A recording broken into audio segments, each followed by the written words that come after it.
Les jurés, 4 femmes, 2 hommes, ont quitté la cour d'assises pour 2 jours. Un départ sur les derniers mots de l'avocate de la partie civile, la sœur de la victime, Jackie Dumas.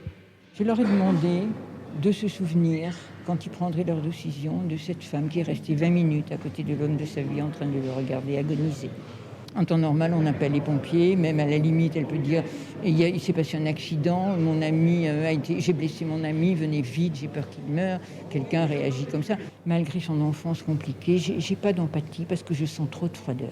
Ce que la fille de l'accusé qualifie, elle, de force et de protection.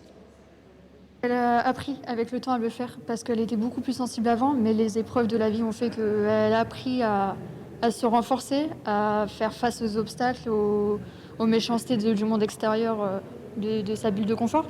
Il y avait cette fragilité à la maison, cette violence, tout ça, mais qu'elle avait besoin, pour nous, d'avoir un cadre, malgré que ça se soit écroulé après, elle avait besoin les premiers temps de ça.